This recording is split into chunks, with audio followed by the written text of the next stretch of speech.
What up, Bulls Nation? We've got a live CHGO Bulls podcast coming up for y'all right around the corner. Today, player evals continue with the guys who arrived in the Zach LaVine trade. We're grading Tre Jones, Kevin Huerter, Zach Collins, plus big news as Pop steps away from the Spurs bench and more NBA playoff action. All next.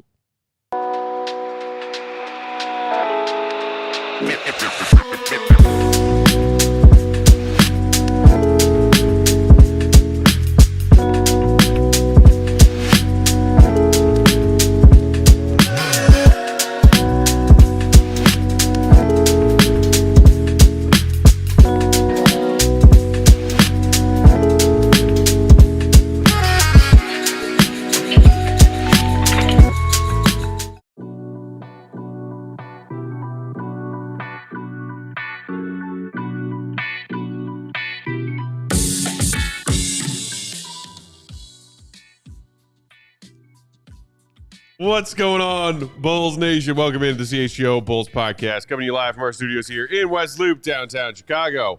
I'm Peck, Bulls_Peck. That's Big Day. Bam! BWL Sports, Will the Go Gottlieb, perfectly coiffed, Will_Gottlieb. And the queen of the controls, one and only Katie Duffy. What up, Katie? What up, dog? Katie, what shows were you just telling us that you enjoyed watching on MTV? Like, my version of MTV was Catfish, The Challenge, Are You the One? Like, those kind of, like reality. Ridiculousness, was that part of it? Oh, yeah. I wasn't really a that one I've heard of.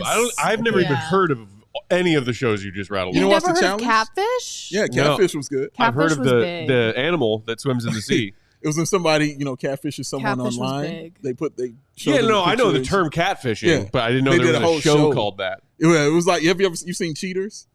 I am familiar. You're familiar. It was kind of in the same kind of vein. Okay. They would, take that person to meet that person, and then, they would walk out not being that person that they sent that picture. What was the one where like the parents would find a date for their son or daughter? Oh my and gosh! Try to get them to break up with their current significant other? Oh, snap. I do remember that show. I don't know where that that came so from. good. The depths of my What was that? memory. I do remember that, man. That was a trifling show. What was the really one? was.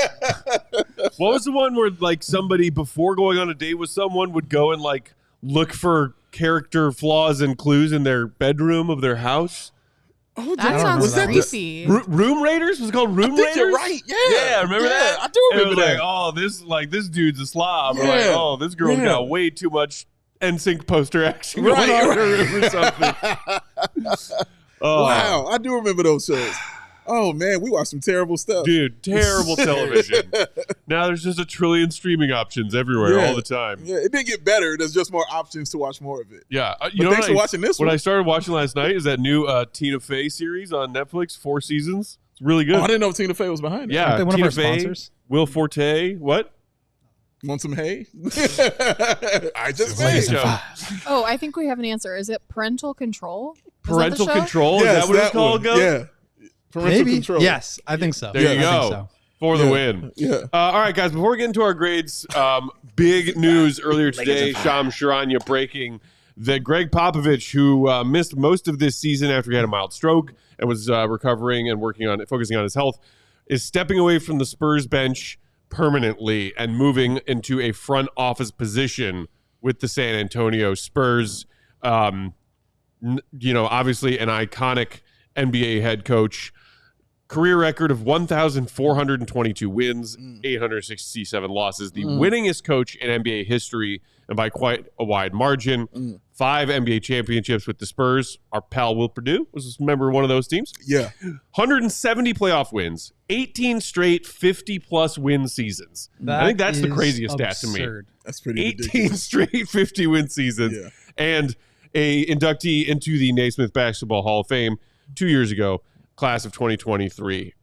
What's the second longest streak of 50 win seasons? That's a good question. I bet you that is like 100 points in a game. That is like Stockton's unbreakable assist record. Right? Because a lot of them were fraudulent. Because I want to say nobody is touching that. I don't think the Bulls did the Bulls get to 50 wins in each of the 93-94 and 94-95 seasons when Jordan was baseballing? Not the second one, but the first one. Yeah, I think the 93-94 they did. They were still a 50-win team. Definitely. But so Phil Jackson doesn't have that long of a streak. Maybe Don Nelson is number 2 or something like that, but I don't know. That's the definitely Bulls something we'll look streak at. was 89 to 95? 94. They 94. only won 94, 47 in the 94-95 season. Yeah.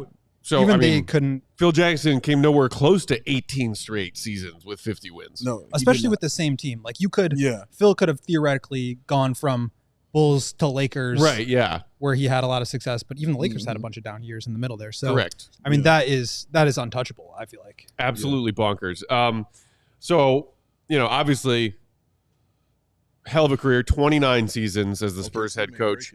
And I think obviously everybody compares, the greatest coaches of all time. You hear Pop's name on that list all the time, along with Phil Jackson, Don Nelson, some of the others. But most recently, I think there's a zillion Pop stories. People have different opinions about his character, the way he handles himself in those, in-game sideline interviews, and he's salty. Some people love it, some people don't. But I think the limitless examples of the quality of his character and his care for his players is what always comes to the forefront. And even most recently, when he was with the Bulls, DeMar DeRozan talking about his relationship with Pop and DeMar's stint with the Spurs for those few seasons. And DeMar talking about how Pop treated him and cared for him in those years when he was a Spur and his dad was really ill, and then eventually his dad passed. Yeah. And DeMar talking about everything Pop did for him in that stretch of time. Yeah, man. Obviously, one of the greatest coaches in just, professional sports, let alone the NBA, but also by all accounts of those who have played for him, just like the greatest guy. Yeah, that DeMar DeRozan story definitely came to mind. How he said Pop just came and sat with him, and when it happened, didn't talk about it or anything, and then allowed him to be gone because we still didn't know what was going on with DeMar DeRozan when it was happening. Gregg Popovich was like, "It was none of your damn business." That's why. And no, he's just a great person. Even when Will Perdue, when he sits up here and talks about Gregg Popovich, he just always just raves about him and just how he was no nonsense and how upfront he was. And he would tell you exactly what you were supposed to hear. And he did it, not to say like, oh, this is what, here's some sugar. You know what I'm saying? This is what you need to hear. No, he's just going to tell you exactly what you need to hear to get the best out of you as a person, first and foremost, before being a basketball player. So I think that's what made it simpler for him to be such a great coach, is because he dealt with people first. And man, just you mentioned the streaks, you mentioned the records. Do you know how good of a coach you have to be considered the best coach? And you probably have the least amount of rings among the coaches that are considered the best coaches ever. So, and I'm talking Red. He's got 5. He's got 5. I'm talking about Red Auerbach. Right. I'm talking about Phil Jackson, Pat Riley, those kind of guys. So when you're amongst that, and it's not just strictly about the accolades, obviously he has them and he has the wins and he has all those things as far as regular season is concerned, but just the man, you know what I'm saying? And how about many a times we've seen him stand on, a podium and take a stand that had nothing to do with basketball. Like we've seen him do that several times. That's kind of where Steve Kerr kind of got it from. We watched Doc Rivers kind of stand up there and do the same thing. So I think he is one of those guys that has always kind of done that. He never thought he was bigger or better than anyone. He treated people he met them at their level and he would raise them to higher levels. And yeah, it's just a really great person. I'm glad he's still able to do things because, just moving up into an office position is great. And I hope continued success for Gregg Popovich, man. I have never had anything bad to say about him. And he's also had the Olympic success. Yeah. Gold medal in Tokyo, bronze medal in Athens, and a gold medal in San Juan in 2003. So, yeah, I mean, just a legendary figure in the game of basketball. One of the key icons of the game in terms of leadership, in terms of success. His reach has gone so far in terms of other coaches from his coaching tree. I keep seeing images of, people that he's mentored that have either played for him or coached under him and then gone on to see great success in other areas. Obviously, Steve Kerr as a player is one of those guys, but, Mike Budenholzer, and, there's just a long list. Will Hardy is a coach. Ime Udoka is a current head coach. There's just so many guys, Brett Brown, Mike Brown. Yeah, I saw somebody made an actual like graphic of a tree, like the Pop coaching tree I saw on Twitter earlier today. Yeah, it's crazy. 23 different NBA/WNBA head coaches came from Pop's coaching tree. And so like the reach and the impact and influence that he's had on the game of basketball goes beyond the Spurs' success. And I think that's really what signals like true transcending of the game, to have that kind of an impact. So just an absolutely legendary figure. It was really cool to see just in the couple of years, obviously, since I've been on the beat, like the Spurs have not been playing at that same 50 wins every year kind of level. Correct. And so I think it was 2 years ago they came to town, and oftentimes coaches will do this with Sam Smith because Sam Smith is as legendary, but just having like a banter with him during media sessions and like joking with him. And he just seemed like he was at such peace, even though the team wasn't doing well, but knowing we've got Victor Wembanyama, who is going to be one of the great players of all time. And I'm kind of laying the foundation for that and for him to continue on. And so I think that will continue to leave an impact for years to come. To answer your question, the team that's closest to that 18 in a row is the Lakers for 12 consecutive seasons. And to just list the Lakers as it and not mention the coaches, let you know it was multiple coaches that had to be involved when they were winning. Was that Magic Lakers? Or? It doesn't state the date. Oh, okay. It didn't state the date. But they said the Lakers are the next closest with 12 consecutive. I wonder what the current longest is. Maybe the Celtics. And probably that's a good question. Yeah. And even if it concerns the Lakers, again, that's multiple coaches. Yeah. You know what I'm saying? So to do it as one coach, 18, like Will said, that might be an untouchable kind of record. Andrew in the comments, huge respect for Pop. The league's going to miss his voice. Hopefully we'll still get some Pop appearances as, member of the front office for San Antonio. Yeah. Believer saying great developmental coach as well. What he did with Tony Parker, even taking DeMar's game to another level with his passing. Paul saying Pop's one of the greats. Also, you got there's haters everywhere for everybody. Okay. CB in the comments. F Pop. All right. All right. So kudos to Pop. Incredible career. Shifting quickly before break to last night's action. The Knicks held on. Big dagger three from Brunson from the top of the key to give the Knicks a 3-point win over the Pistons, and they win the series in 6. Really was hoping for a Game 7 there. We could have gotten 2 Game 7s, depending on last night's action. But kudos to the Knicks. They will move on and face Boston in the second round.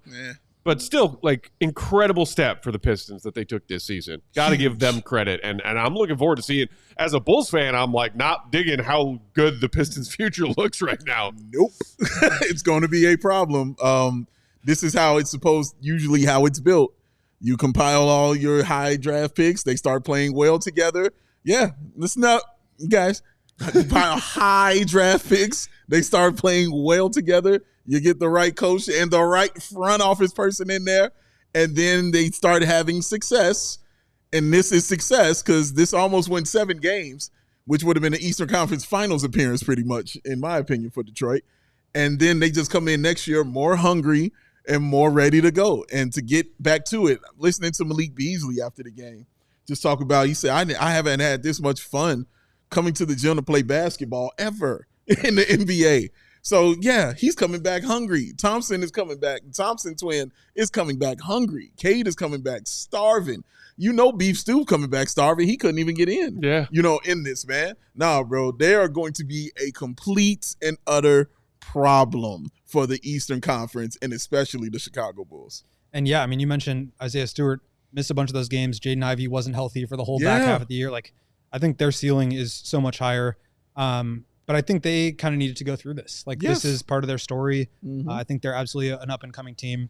And I just want to say, like, Asar Thompson, one of the great perimeter defenders and just defenders in the league right now. Yeah, bro. The amount of space that Jalen Brunson created off of him to get that last shot was unreal. That was an incredible play. Double bang. Yeah, that was double bang worthy. Sent him sailing. We got to take our break here in a second, but real quick, we do get at least 1 Game 7. Clippers held on, withstood a late Nuggets rally last night. Adam. We'll see Game 7 tomorrow night of that one. Tonight, Do the Rockets force a Game 7 against the Warriors, or the Warriors close? Oh, I'm going with my selfish mind and say yes because I want a Game 7. I'm going with the Warriors. Yeah, Of course you I are. thought so. I think I might take the Warriors to close tonight too, but I'm rooting for the I'm Rockets rooting to for win a 7. Game 7. Just give me a Game 7. Let's knock out a couple ads. When we come back on the other side, we'll dive into some speed round grades, the newcomers from the Zach LaVine trade. Next, hit the like button if you want to take expand. Hit it. That was a good sound effect. Thank you. Today's show brought to you by Sunnyside. What is Sunnyside? Well, Sunnyside Cannabis Dispensary is your home for judgment-free cannabis shopping. A place where all kinds of visitors are welcome to explore, discover, and purchase a wide array of high-quality products. Sunnyside has everything you need to elevate your summer. It's your one-stop shop for all of your cannabis needs. They have an expertly curated menu with over 100 strains to choose from, plus easy online ordering and in-store pickup. Plug your order in online, swing through, get in, get out, get on your way. If you're starting out, Sunnyside has expert guidance from their well-trained staff to help you out with brands they know you'll love, like Good News and Mindy's. Even if you are a pro, a connoisseur, they can still take you that next step with, again, over 100 strains to choose from, new strains added on the daily to their menu, expertly curated. Check out the Wellness Advisors Staff Picks collection if you're looking for something new. Visit Sunnyside.shop for bright buys every day, including 50% off your first 3 online purchases. You heard that right. 50% off your first 3 online purchases. Just use promo code HICHGO at checkout. Again, that promo code HICHGO. Exclusions apply. Sunnyside Cannabis Dispensary, bright buys every day, only for 21 and older and Illinois card holders. Summer's on the way, ladies and gentlemen. The way. Soon Gold will have the guns out. Soon Matt will have the feet out permanently. And you know the gams will be in full effect. So that means your home air conditioning needs to be in the right shape. And so you need 4 Seasons heating, air conditioning, plumbing, and electric. That's right. You say the whole thing like a pimp named Slipback. Say the whole thing. Now is the time to get your air conditioning checked out, and 4 Seasons expert are ready to help you with your AC installation, maintenance, and repair. 2024 was officially Chicago's hottest year on record. The heat index reached 114 degrees. My God. Barf. Ridiculous. So when it's that hot and humid, you want to be in your home where you can be just like Will the Go Gottlieb, cool and comfortable. It's a beautiful thing. 4 Seasons expert technicians ensure you always receive reliable service, and 4 Seasons doesn't charge more for service during nights, weekends, or holidays. That is awesome. You can schedule your 4 Seasons AC tune-up today. Save $50. Yes, I said it. Save $50 and enjoy a 1-year no breakdown guarantee. I said that too. 1 year, no breakdown guarantee. Your trusted local experts are 4 Seasons Heating, Air Conditioning, Plumbing, and Electric. Visit 4 Seasons HeatingCooling.com for all their special offers and money-saving coupons. That's 4 Seasons HeatingCooling.com to get all of that. Because for all the right reasons, Peck! Call 866-4 Seasons. Yeah. I love the extra white you put on that. Yeah. I like that. I feel that. Yeah. 4 Seasons. Yeah. I dig that. Roll along, CHGO Bulls on a Friday afternoon. The weekend is here. Shout out to Jen Plecky in the comments who said, got to go pick up my kid, but dropped in to give y'all a like so Go can get his tank spin. Shout out. Appreciate you, Jen. Way to be a great parent, and also way to hit that like button. Yes. Follow Jen's lead. Do what she did. All right, y'all. And pick up your kids, too. Don't forget to pick up your kids. Don't forget to pick up your kids. But also hit the like. But more importantly, hit the like button. All right, y'all. More player grades today. We're going to do a threefer talking about the guys they got back in the Zach LaVine trade. Let's start with Tre Jones. Tre Jones. Who came on the scene with a flourish, and then, unfortunately, his season gets cut short with the midfoot sprain. He did not return and get healthy in time to try to help the Bulls in the play-in tournament, or had they gone to the playoffs, who knows if he would have been back then. Yeah. But in his brief 18 games, which included 9 starts for the Bulls after arriving via trade, Tre Jones turned some heads, Dave. He turned some heads, including my own. Tre Jones, man, like he really carved out a nice spot on a team that was full of guards. He made himself playable. And that's the biggest compliment I could give him. I mean, this team just had tons and tons of guards on guards on guards. And bringing him in, I was like, well, why you need another guard? It was like, well, you ain't got Tre Jones. And Tre Jones went and did his thing. He affected winning. It's the biggest compliment I can give players like that who are coming in and they're not going to be, the star player on your team, just basically a role player and things of that nature, whether they're going to be the starter, whether they're going to be coming off the bench. He's going to be a role player. But he affected winning directly. I remember those games when he got key steals in that Orlando game. Yep. Key steals in that game. And setting up Josh Giddey for that three-pointer that he hit to basically seal that victory. In that Heat game, I remember he had some key defensive plays, and he was awesome as far as assisting the ball as well. He was a calm presence for them, just kind of like how Lonzo Ball was for the squad. Just a very calm presence, and I thought he played really well in his role. Yeah, totally agree. I mean, you talk about the multiple guard lineups that the Bulls love to run. It's not like I want to have multiple point guards out there because I like having multiple point guards out there. It's Billy wanted to have guys who could make quick decisions with the basketball, drive, attack closeouts, make the right read, and who could play off the ball and float into space, hit open shots, and cut to the basket and finish around the rim. And Tre did all of that. He was awesome when he got to the Bulls. His numbers were kind of crazy. I mean, 11.5 points, 4.9 assists in only 25 minutes per game, shot 57% from the field, 50% on three. So he really thrived in the Bulls' fast-paced offense. And I think that speaks to the skill set that he had. I do not think, for all three of the guys we're going to be talking about today, I do not think the Bulls anticipated liking or getting much out of any of them. And I think all of them really stepped up and really blew the front office away. Tre Jones was absolutely a piece of that, if not leading the way. And I think if not for a roster crunch and for his contract being up, I think the Bulls would be really trying to keep him. I agree. Well, let's take a look at our grades for Tre Jones this season. Again, just a small sample size of 18 games, but he made himself impactful. So we've got a B+ from me overall, a B from Goat, a B- from Dave. He's clearly the hater of the hater club. Clearly the hater. Yes. I just gave Tre Jones an A on offense because you just rattled off some of his numbers, Goat. 11.5 points per game on 57, 50, 88 shooting splits. Insanity. And the 50% from three, that's not a big part of his game. He only took 1.2 threes per game as a member of the Bulls for the second half of the season. But even if you're a low volume shooter and knock down every other three that you take, that's great. What's more impressive to me about Tre Jones, two things. You mentioned his assists, Goat. He also does not turn the ball over. He had an assist to turnover ratio of 6.1 in his 18 games with the Bulls this season. Take care of the basketball. We always talk about how important that was, especially for a faster paced offense. But the efficiency from inside the arc, for a dude who is 6'1", he finished at the rim at a 67.5% clip. And I think even more impressively, in that 3 to 10 foot kind of floater range, the flip shot range, Tre Jones found crafty ways to get his shots off when he was amongst the trees. That's true. From 3 to 10 feet away from the basket, he shot 59.3% on some of the most creative ways to get shots up and over guys contending his shots. He's 6'1". How are you shooting nearly 60% from 3 to 10 feet when you're 6'1"? Yeah. Between that, his playmaking and passing ability and limiting his turnovers, I was like, yeah, it's an 18-game sample size, but everything that he did offensively was great. Yeah, and a surprise. It was like getting a gift every single game, watching him do that. Like, oh, look, hey, that's nice. Wasn't expecting that. So I thought he played well. The reason he got all the minuses from me is because of the injuries. He didn't finish out the season. Okay. And so I knew felt like it was just more left on the table and more questions that needed to be answered because he played incredibly well, but it was about how sustained could it be.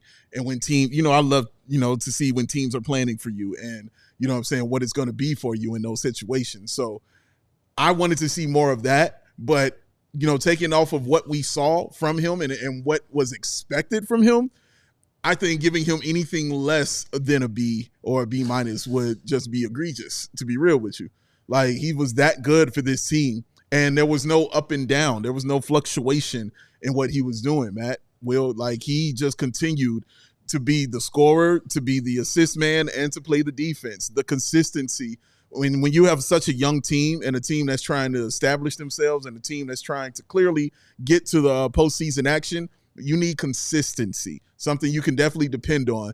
And I watched him calm them down several times during the season, or during his season here with the Chicago Bulls, taking the ball out of Josh Giddey's hands and making Josh Giddey kind of the off-ball guy and letting him create when he was ready to create kind of thing was also that played very well for Tre Jones, who doesn't really need the ball, but he will set up your offense, for you. And everybody will, no, you here. I'm going to go do the little stuff that we need to do to win. So I think he's a winning player, and he belongs on a team that's going to make a deep postseason run, because I think that impact will be greater if he's on those kind of teams.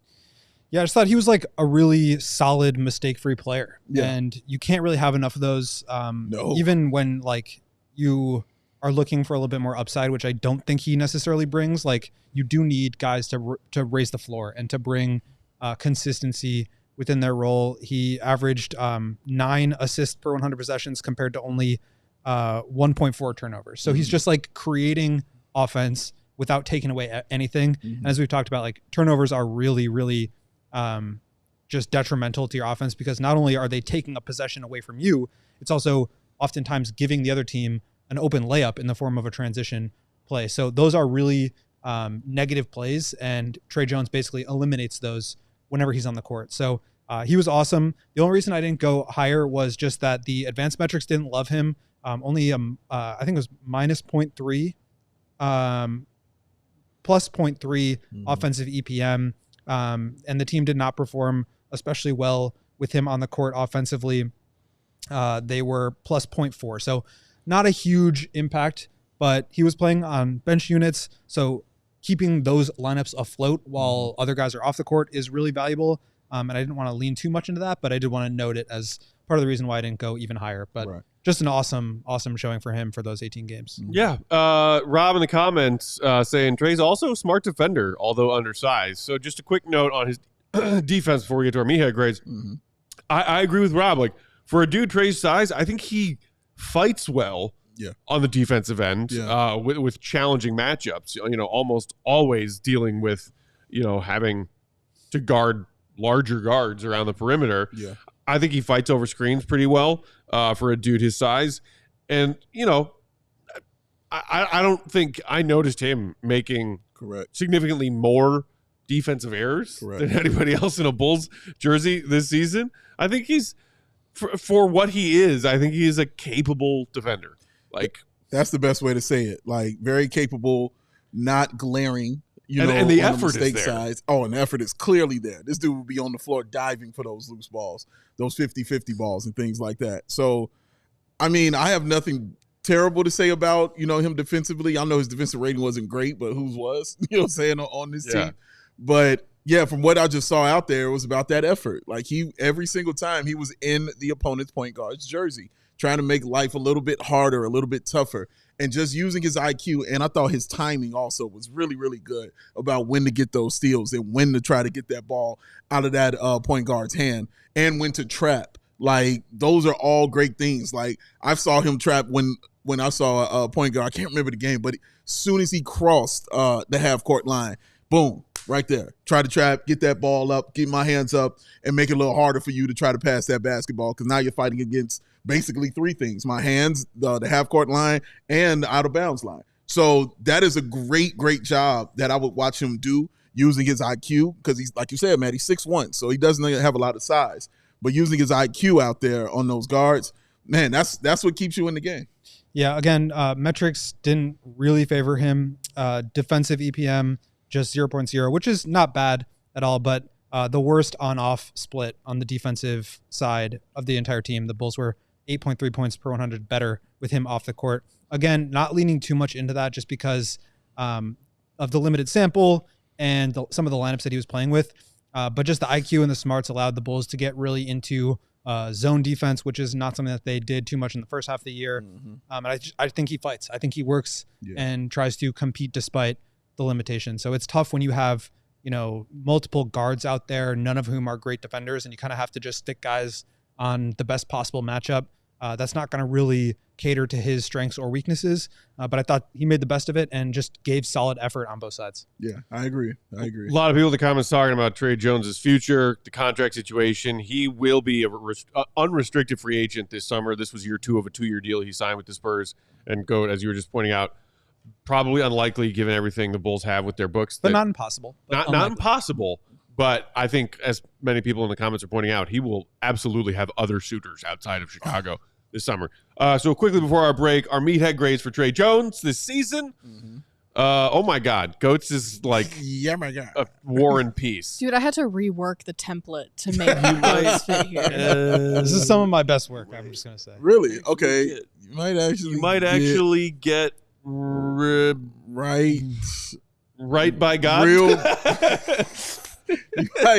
Yes. How did you know? Yeah. Real big. Something. We gotta go to break, so I'll just say it. Yeah. You'll make a great random Bulls generator one day. Fantastic. I like that. Oh, that's a good one. 18 games played with the Bulls one year. We will never forget done. the Tre Jones era. Well done, Goat. Well done. All right. Well, we got to knock out a quick ad, and then we'll come back good. to wrap up our meathead grades and then move on to Huerter and Collins. Hit the like button. Ow. Oh, man. Today's show brought to you by Lucy. Are you thinking about leveling up your nicotine routine? You should give the fine variety of products at Lucy a try. Lucy has nicotine gum for all of you old-fashioned nicotine gum chewers out there. They also have pouches. They also have what they call Lucy Breakers, which are pouches with a little extra bubble inside that has a burst of flavor and hydration. These are my Apple Ice Lucy Breakers. They are my go-to. Yeah. I have been a loyal Lucy Breakers user since they came on board with us at CHGO. Yeah. As a former smoker, I love these.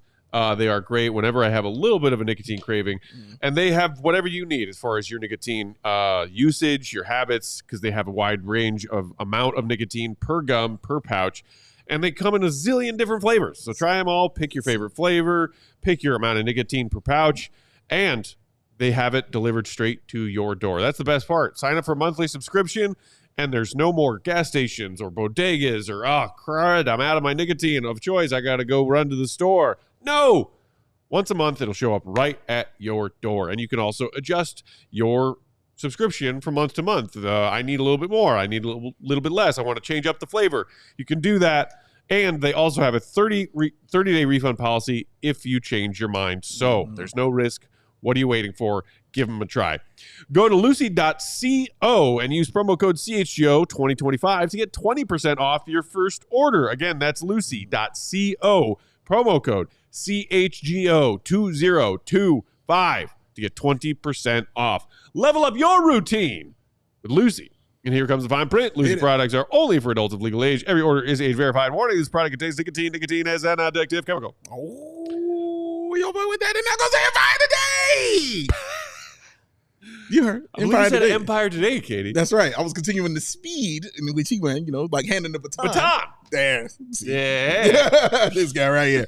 Just like your favorite team needs a home court advantage, your home team needs a home floor advantage, and Empire Today can help you get it. Empire Today has home flooring experts, dedicated flooring professionals who focus on flooring every single day. You know, you've been to the big box store. Matt sometimes has to go in there while he's about to go on the camping trip and stuff, want to get a couple of things. Yeah. But then while he's in there, man, he's like, oh, you know what? These look nice right there. These might be cool for the floors in my condo and stuff like that. Let me go ahead and look. Well, I'm going to need some help because I don't know nothing about floors. So I'm looking around. Somebody come help. Who we going to get? And here he comes picking his head up like, oh, man, Peck. Oh, here to help you. What are you doing? Why are you talking to me? I don't like you. Not Biff again. It's Biff up in your face. Oh, and then as soon as Biff started talking, Matt don't do youth or incompetence. He said, get away from me, Biff. I don't like you. What are you doing? Also, that was a perfect throw. That went into the chair right there. Yeah. He's got a lot of practice. Went yard on that one. Oh, yeah. Don't get biffed, ladies and gentlemen. That's the bottom line. Don't get biffed. Get Empire Today. Stay at home. Get that shop at home convenience, y'all. Pick the right flooring and the right colors for your space. See how it looks with your furniture in your house. You can get precise measurements taken and have all your questions answered, so there will be no surprise. Clear, upfront, and all-inclusive pricing, Plus, you can schedule installation as soon as the next day. Schedule a free in-home estimate today because some things are just better at home.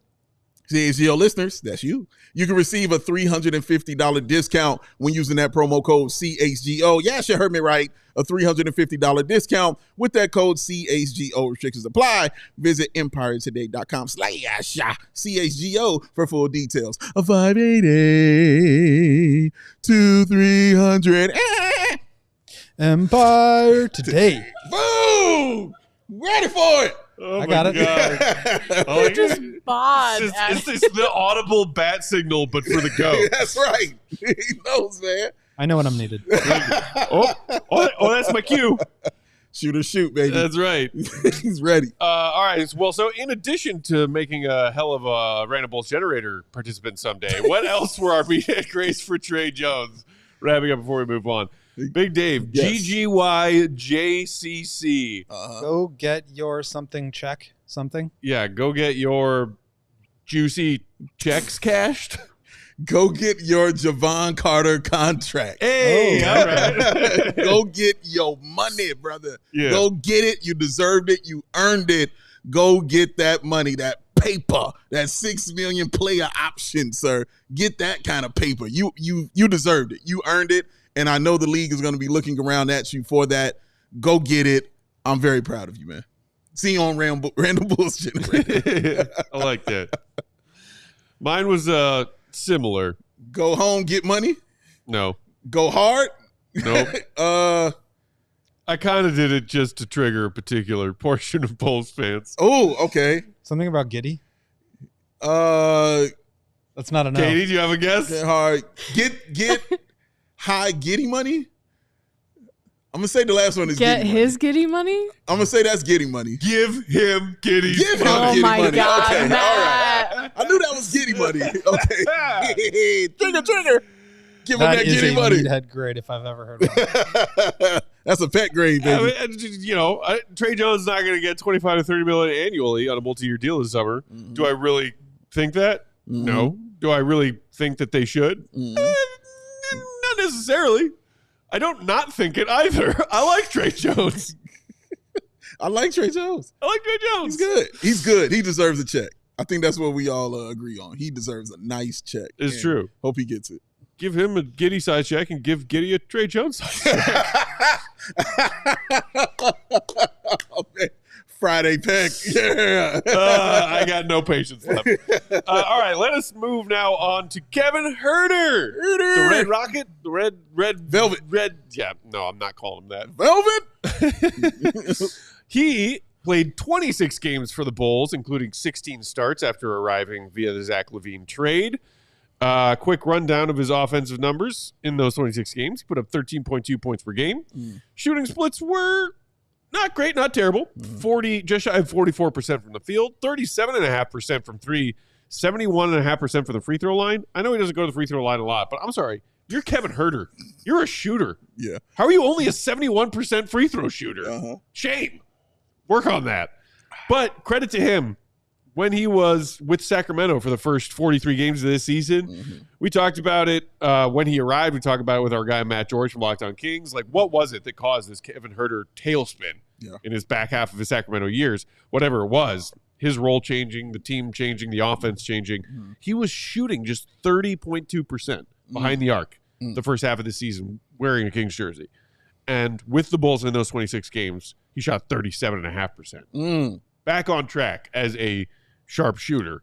So I will give him credit for that. But gentlemen, overall thoughts as we dive into our Huerter grades. Yeah, he was cool. He was cool. He was cool. He was right in the middle kind of player. Definitely better than what we saw in Sacramento. Kevin said himself, like, he just felt like this offense was more tailored to what he does best.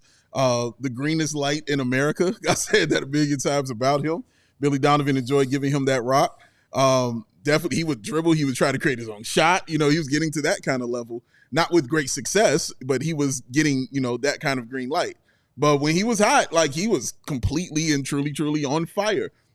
He had several games, man, where he just went crazy. Of course, that game in Sacramento, that he had. Well, I mean, he just the Huerter revenge game. The Huerter revenge game was for real. Everybody was marketing it as the DeMar and Zach revenge game. He's like, you forgot about me. He had a fresh haircut and everything. He was ready for all of that, man. So yeah, when he's really high, he's unbelievable as far as his shooting is concerned. When he's really low, it's like sometimes Billy couldn't have him out there, on the floor for a long time. So, kind of just, yeah, he cool. Yeah, I thought he was really solid. He basically had some of his best basketball. That's a common thread among all three of these guys coming over. Just really impactful right away in the Bulls system. Shot it really well. Moved. I thought we've talked a lot over the last couple of years about having movement shooters in to create some more dynamic off-ball actions to stretch defenses out. He gave you that. I thought he was an underrated passer, good rebounder, just really solid player. Yeah, underrated passer. He did add 3.2 assists per game to his scoring contribution. Let's take a look at our Huerter grades, Katie, if you will. Wow, okay, we've got a wide range for his offensive grade. And kind of all in the same ballpark for his overall grade. Okay, Big Dave's. No, I'm looking at your grade in a minute. Okay. I was furious when you sent this to me. So we have range of Goat gave him an A, I gave him a B, and Dave a C+ offensively. I mean, I don't have to justify my grade because it's in between the two of y'all's grades. Yeah. So let's. I mean, what was high, what was low about Dave? Why the C+? I mean, he was cool. That's really what it was. He was cool. I saw him have games where, like I just said, where he would be really hot and he was just really great. And then he would have other games. It was like, oh my God, why is he on the floor? I know this because I would hear a voice in my head saying that often while a hat came flying by the TV.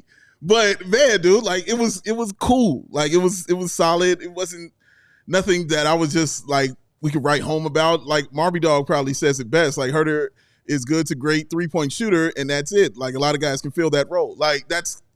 It was kind of like that for me. It was good when he was on fire. He's great. He's on fire. If you got to depend on him to be that guy, then I don't think he's that guy. And the Bulls had to depend on him sometimes. Yeah, that's why he was in the starting lineup.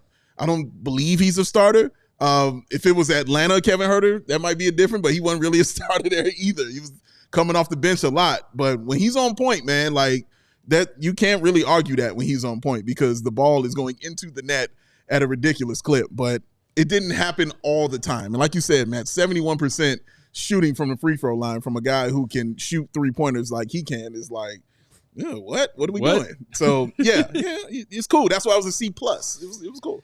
So I feel like with most of these guys, I'm grading them relative to my expectations. And the reason I gave Huerter an A is because he really blew my expectations away. What were your expectations? Basically what you're describing. For him to just be a guy, for him to be an average shooter who kind of gives you a little bit more from a floor spacing and movement shooting perspective. But I thought he really blew that away. He was handling the ball a lot. Some good, some bad there, to be fair. But I thought he was a good extra pass maker. He's just keeping the ball moving. He ran some pick and roll.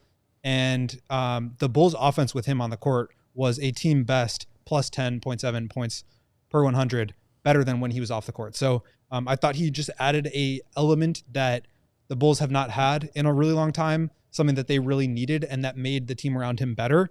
And I thought he just performed at a really high level relative to what I expected. I mean, he basically gave you the best numbers or kind of replicated the best parts and numbers of his career in the past and came back from what was a really down stretch for multiple years for him. So I was not expecting much. I was expecting him to be, salary filler that the Bulls are going to be stuck with, but he turned into a player that I think they're really excited about keeping. That's very true. They are excited about people in the comments also just pointing out the expectations compared to what we saw from him in those, struggle bus back end years of Sacramento. Exactly. Marby Dog saying, based on Sacramento play, my expectations were low. Andrew McKay saying, came in as damaged goods, built himself back up to a legit starter. Rebounds, competent defender, moves off the ball, solid B. Brazil Popular saying Huerter's defense was really a surprise, better than expected. So with that, let's touch on his defense quickly before we get to our meathead grades. Do you want to put the grades back up, Katie? I think I gave him a C. Yeah, C, C-, B-. What was it? Was there one particular thing about his defense that was better than you expected, Goat? The impact numbers are really good. I was a little surprised to see that. I thought he gave you some versatility. I mean, you're playing Giddey, Kobe, Huerter lineups out there. And so he had to take on, I think, a little extra responsibility. And again, he just exceeded what I expected out of him. Yeah, it was cool. He was all right. He wasn't terrible. He wasn't great. I thought he did his job on the defensive end that he was supposed to. Sometimes he definitely got cooked, and Billy was like, mm-mm. And sometimes, he understood the assignment out there and, just kind of hassled. I thought he was great as far as a help defender. I thought he was really good at that, especially on the perimeter. I thought he was good for that, but he even would put in an effort going down in the paint, trying to defend those big guys down there. It wasn't to great success, but the effort is what I give him, a lot of love for. So again, I just feel like he was cool. He was solid. Nothing to write home about. He was cool. He had 1.5 steals per 36 in his 26 Bulls games.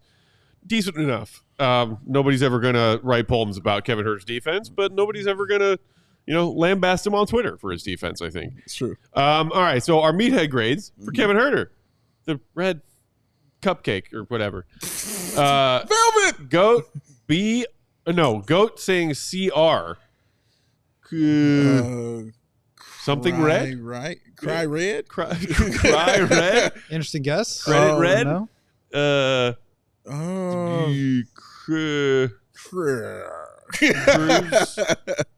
Cruise rocket? Cristiano Ronaldo. No, I'm just kidding. I just went with career revived. Like he just okay. got himself back on track. And I feel like he kind of played himself into being an asset from where he was, which was like a bad contract that was stuck on your books. He looks like a really reliable player out there right now. Reliable and strong, yeah. And I'm not saying strong bad. I'm saying strong. Yeah, correct. Yes, he is reliable. Let's save Dave's for last because I'm fascinated by it. My meathead grade for Huerter was PSD. I thought you were missing a T in here when you said me it. too. Yeah, Katie. I was like, are we like lottery PTSD? That is not a technical. Also, why would I have Kevin Huerter PTSD? I thought it was like he, messed up the lottery odds and now you have PTSD from that. See. Nah. He's this year's Wayne Selden. Pardon so down. Please send. You got the first word, Goat. Please stop doing this. Please stop dribbling. Please stop dribbling. Look, the dude could shoot. He revived his shooting numbers. And we touched on the fact that he's like, maybe a little bit of an underrated passer. He can make some bullet passes. He's got good eyes. I think his court vision is solid. Yeah. But I want him to eliminate 95% of the dribbling that he does. Yeah. His handles are problematic, to put it kindly. Yeah. And I think it's just fresh in my memory because of that play-in loss to the Heat when, there were 3 or 4 possessions where Kevin Huerter dribbled for 16 seconds of the shot clock. And I was like, why? What are we doing here? This is not going to get anywhere we want to go. Yeah. He's a shooter. He's a crafty passer. You can do both of those things without dribbling in between. Catch and shoot or catch and pass, Kevin Huerter, for the love of God. And I don't care whether that's if you're in a Bulls jersey again next year. He is under contract the last year of his deal, 1 year and $18 million remaining, or wherever you go next as an NBA journeyman. Yeah, just stop dribbling or get better at it. But just stop dribbling. Yeah, that green light, baby. Give him the green light to shoot, not a green light to dribble. Red light, red freaking light, Kevin Huerter. A cautious yellow. With that, let's move to Collins, the third and final piece. No, we got Dave's. Shoot. Oh, my God. I can't believe it. That's right. Let me give you a little peek behind the curtain here. Sure. The guys send me their grades in the morning or in the afternoon. And normally they just send it in a normal Slack message. Dave, for whatever reason, decided to send me a screenshot today, which meant that I had to type this. I couldn't copy and paste it.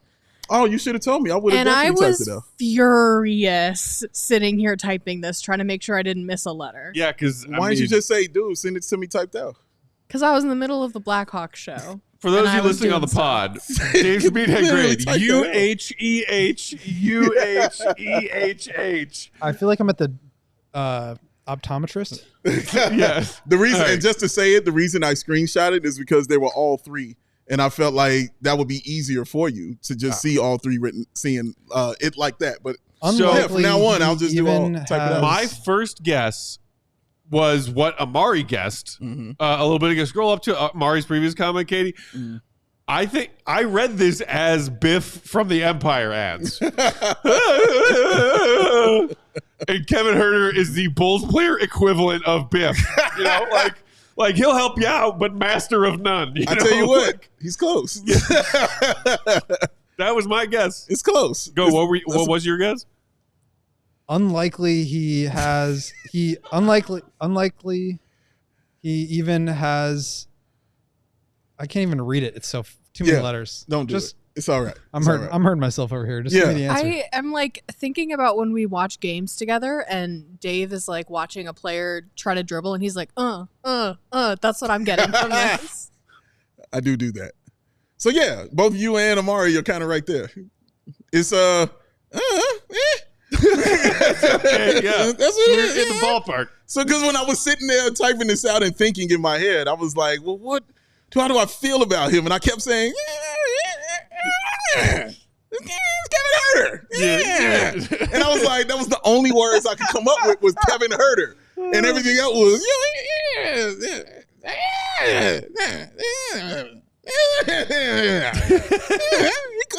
cool. Oh man. Oh, we really could not have been further off on our evaluations. Yeah, I mean, I like that. I like when we disagree. He cool. It was gonna be HA. He aight. Yeah, I wasn't gonna say that. Shout out to him, You know what I mean? But yeah, he cool. It's funny you say that because I almost did something similar with my Zach Collins meathead grade. Oh, okay. I almost just put meh. MPH. So with that, let us move to Zach Collins, who played how many? 28 of the 3 trade pieces. He played the most games for the Bulls. 28 games, including 8 starts. 8.5 points per game on 54, 30, 88 shooting splits. Did some work on the boards, particularly the offensive glass. The Bulls were not a strong offensive rebounding team this season. They didn't make that a priority. But he grabbed 2.3 offensive rebounds per game. I like that. Offensive rebounding percentage of 12.4. I think like the most interesting thing perhaps about Collins and his arrival is that he largely overtook Jalen Smith. And we know that Jalen Smith also was dealing with like a recurring ankle injury of some kind down the stretch of the season. That could have been a factor. But Jalen Smith averaged 15 minutes per game this season. Collins was nearly at 20. That's pretty interesting when you consider one of them what you signed in free agency purposefully last summer, and one was just sort of like an add-in in a trade. He was cool. Again, like I felt about Huerter, like he was cool. It was Zach Collins. I probably was the complete opposite of how you felt about Huerter is how I felt about Zach Collins and expectations. My expectations for Zach Collins were very low. And I was like, it's Zach Collins. What are we doing? Matter of fact, I remember when the trio came in, I called 3 of them yawn, gag, and snore. I was like, bro, I don't care. I didn't understand about these people. But Zach Collins definitely surprised me with how well he played offensively and defensively. I thought he made Josh Giddey's life even simpler because you knew what you were getting from a guy like Zach Collins. That pick and roll was happening. I didn't realize how fierce of a rebounder that he was. And, I was surprised by that. I knew he would shoot sometimes, but he hit more than I thought he was going to hit also. So, yeah, he surprised me with how well he played and how easily and seamlessly I thought he kind of fit into this offense, whether he was starting or whether he was coming off the bench. Yeah, I don't know if we want to move into the offensive grades, but let's do it. Yeah, I was pretty impressed with him. He was more dynamic than I kind of expected. He kind of gives you a lot of what Vooch gives you offensively. I think the shot was not quite as, I don't want to say reliable because I think it was just as shaky, but he was more willing to shoot threes than I had anticipated. And I think, as we've talked about, that's really important for the Bulls offense. The offensive rebounding piece that you mentioned, Matt, was huge for me. 2.3 offensive rebounds per game. It was a career high offensive rebound rate for him. And that just we talk about the possession battle. It's a huge part of that the Bulls just weren't really getting anywhere else. I thought he was a really good screener. Advanced metrics, didn't love him. What was it? EPM. I lost him. Lost it.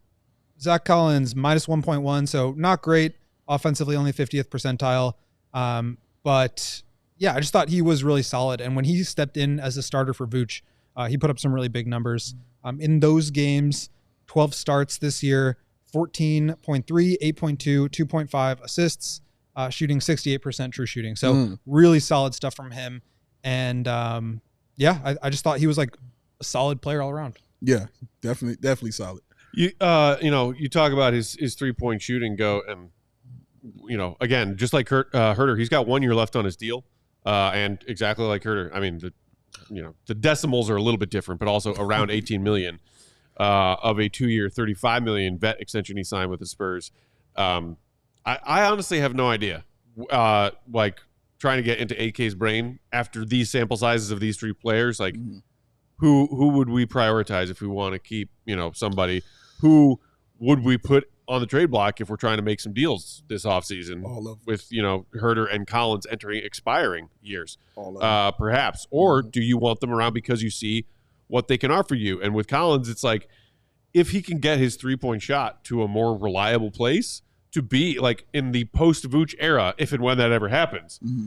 If Billy and Kobe and Josh and this fast offense, if that's still the plan moving forward, having trailing centers who can knock down threes has to be a big part of that. Yeah. Space the floor and knock down threes. It's, I think, a big part of why they signed Jalen Smith, who shot, 42% on his modest amount of 3-point shooters for the 3-point shots for the Pacers last season. Obviously, it didn't work out that well. Jalen Smith ended up shooting 32% from three. That was still a little bit higher than Collins's, but Jalen Smith also showed to be a more willing shooter throughout the entire season than Zach Collins. I think Collins's looks were fewer and far between. So if he can do work on the offensive glass and become a reliable 3-point threat, then maybe that's a useful piece to keep around. Yeah, I mean, you just said everything I was thinking right there. That was so eloquently and well said. Thank you, sir. Yeah, like I don't have anything to add to that. That was perfect. I think that was absolutely just perfect. One more thing on the 3-point shooting. Sure. Only 30% with the Bulls this year, but 35% of his shots came from downtown, which is good for a center.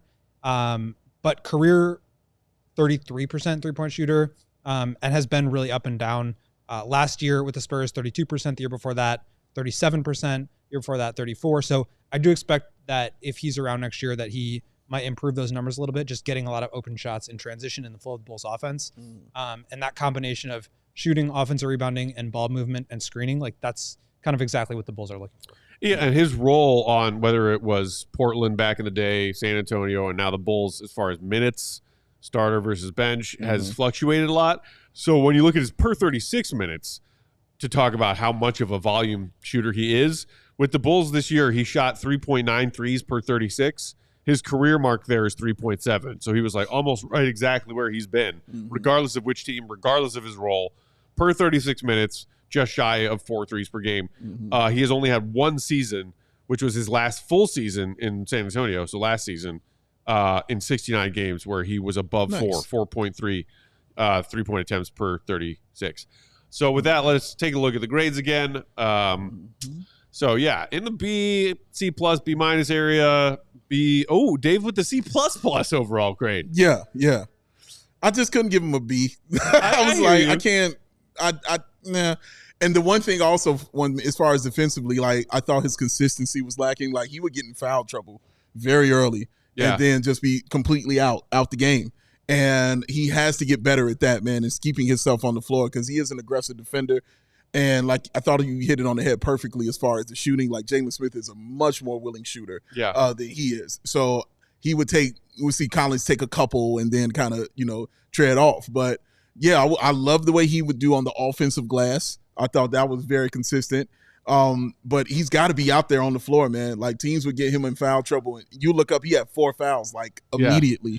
And then he was gone for the rest of the game. And that affected his scoring. That affected his rhythm. That affected what the team was doing on the floor. So he's got to get better at that. The crazy thing is that this 28-game sample size with the Bulls was the best he's done in his entire career at not fouling. Ain't that nothing? So per 36, he committed like exactly 4 personal fouls per 36 with the Bulls, right? Yeah. In the first half of the season with San Antonio, 5.9 fouls per 36. And was on the bench more. It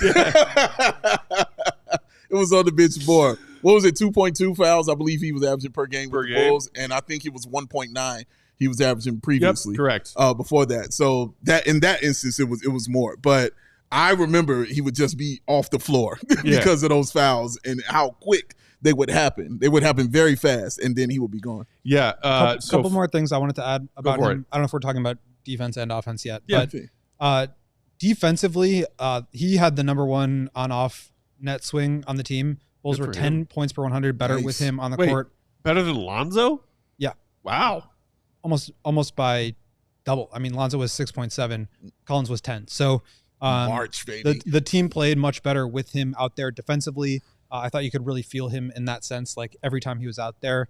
The one thing I'll say, though, which I probably should have taken into account when I made this grade, but wasn't thinking about, is the consistency. And I think especially with the fouls that you were just talking about, Dave, there was a game against the Cavs on March 4th, 20 points, 12 rebounds, 2 assists, 3 steals, and a block in 28 minutes.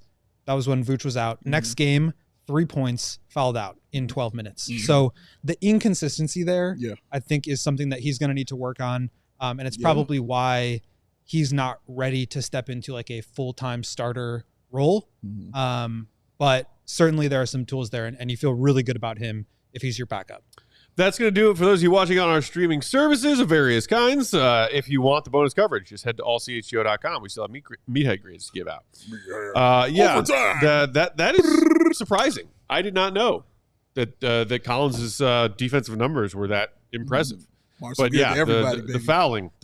I had forgotten about that game where he fouled out like very impressively quick. Oh yeah, super quick. I definitely. Chris Dunn would be proud. Have y'all seen the role that Dunn has been reduced to in this series? He's hitting his threes. He's still starting, but I think he played 10 minutes last night. He's got the bogans. Yeah, the bogans treatment. Yo, I'm an NBA starter, man.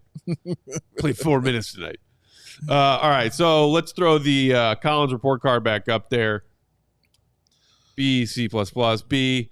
Meathead grades. Mine is related to, as a clue, what we were talking about with his willingness to shoot. Shoot 1, maybe 3. Is that a 1 or an? That's a 1. A 1. Shoot 1, maybe 3 threes, sir. Shoot 1 million threes this summer. Okay, got it. If he's going to stick around, he's going to be here and be as big or bigger part of this team next season. Yeah, I want him to be a willing and reliable 3-point threat. That's very fair. Get him in the gym. Yeah, get the shots up. Get him up. Get him up. I like that. Oh, well, mine's kind of it kind of dealt with what you just kind of said. About him. Yes. Are you a starting center? Correct. Oh, nailed it. Correct. That's the question I have. Like, I know he could be a really solid backup, but you could have an opportunity to be the starting center of this team if the Bulls hang on to you. Billy clearly value you more than Jalen Smith. Like, that was a given. But you have a chance to be the guy out there in that starting five night after night after night after night. Are you a starting center? Can you be consistent? Can you not foul out in a half? You know, can you take more 3-point shots like Matt says in the million you need to be taking in the offseason? Can your rebounding and your aggression continue for 20-plus minutes on the floor? I know how you can help Josh Giddey. You guys look comfortable together out there on the floor because your game is simplified. You're picking and rolling or you picking and popping. And you're going to the rim and you're being aggressive as far as getting your rebounds and mixing it up. I love guys like that out there on the floor. But it has to be more consistent for the team and Billy to believe in you. So are you a starting center in this league? Are you a starting center for this team? I think that's the question that needs to be answered going into next year. It's a good question. That needs answering. Almost the exact same as mine. LTVR question mark? Let's trade Vooch, right? That's it? No, it's not. But it's close. Long-term Vooch replacement? Hey, I like it. Oh, no, it was right there. I'm going to get out a double. It was very, very close. But, yeah, I mean, it's like I wanted to make sure I had the question mark on there because, like, I don't think that's the case. Like I said, I kind of tipped this with the stat where he had the 18 and 12 game and then the foul out in 12 minutes game. I just don't know if there's that reliability there just yet. And I think they'll probably give him a chance to do more of that next season. But yeah, I mean, he's 26 years old, I think. Like, there's an opportunity there if he wants to go get it to be a starting center for the long term. I don't know what's going to happen with this roster, with this front court specifically, but I think he came in and made an impact. He jumped Jalen Smith, who was the free agent signing of the team last year, the only one. And he made a real impact. So, and I also thought he filled in really nicely for Vooch when he missed those 7 games. So solid play from him, but I don't know if I'm sold yet on him being the starting center, but I think he could be, let's say the Bulls draft Malawach or Derek Queen. Like, can they split time and go 24 each during that person's rookie year? And he now has another opportunity to make a case for himself once he becomes a free agent after next season. All right, so just kind of put a bow on this. 3 more player evaluations knocked out today. If the Bulls keep one of these 3 players next season, 2 of whom, Huerter, Collins under contract, 1, Tre Jones, free agent, who would you most like them to keep? Oh, it's a good question. So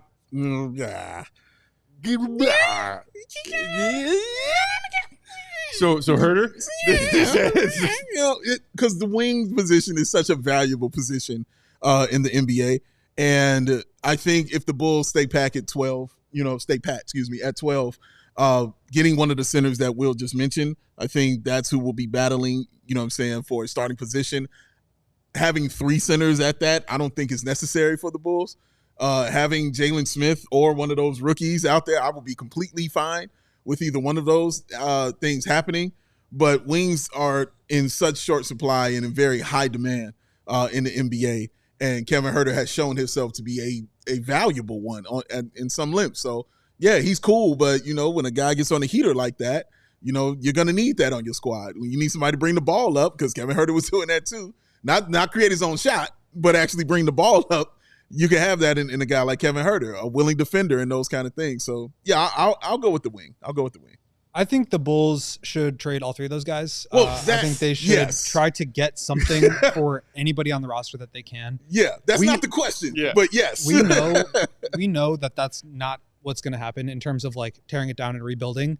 And so if they're going to continue on this path around Kobe, Giddey, Mattis, whoever else, like you either have to supplement those guys with up-and-coming young talent, or you have to trade off the other pieces that you can to get the picks to be able to do that next year. And so for me, I thought, like I said, with my Huerter meathead grade, like he revived his career. I think they could get something for him.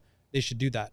If they can trade Collins for something of value, they should do that. If they feel like they can get something more for Vooch and then keep Collins as a starter, they should do that. But it has to be all value driven. And again, I think if they are going to go this like both sides of the fence straddling, the middle approach that they're going to do, they have to be willing to sell off good veteran pieces for draft picks while continuing to build forward with the young guys.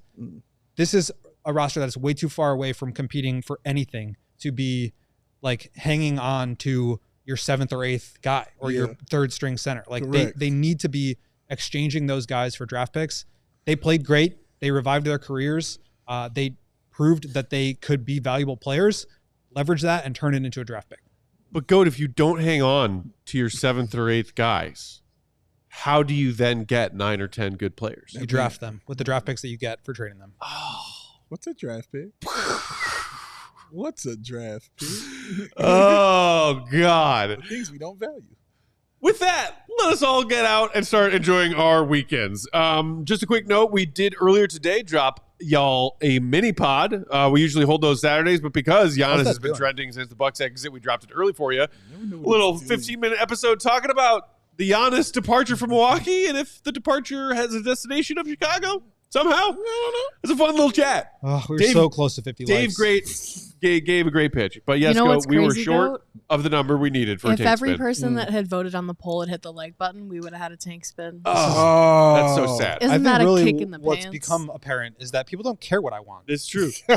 No one cares about Goat. No one cares about what he wants. No one cares about me. No one. That's what that changed into. No, it's not what I want. It changed. No one cares about me. What were the poll results, by the way, Katie? The poll questioned Matthew. The poll question today was, who in your life would you feel comfortable calling dog, D-A-W-G? The winner was no one with 37%. That was my vote. Second place was only close friends, 33%. Third place, everyone, 20%, and only men was 10% last place. Put me in the 20%.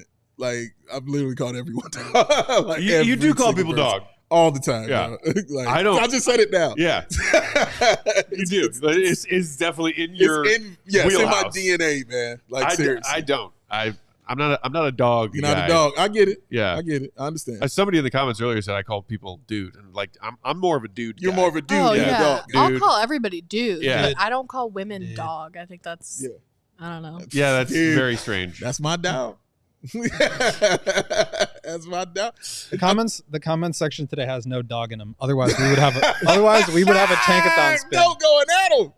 Otherwise, Going at him. we got one this whole week. Yeah. People just don't care about the lottery. I hate to tell you, Goat. I hate to tell you. Nobody cares about your happiness. This Or is your like draft picks. this is you guys are. This is the same amount of care and effort that you are putting into the lottery that AK is putting into the lottery. You guys deserve the 12th pick. Let's go. Oh, man. Salty offseason Goat has Salty. arrived. I am here for it. He's a salty dog. Oh. Hey, see what I did. See what I did. Yes, I did. Thank you very much. Couldn't even get 4 more likes. Follow the Goat. Will_Guiley. Read us There's on 52 allchgo.com. votes. He's got a mailbag coming soon, yes, in written form. If I get some good questions, There you go. I'm already starting to. Become a diehard so you What? can read all of Goat's great stuff.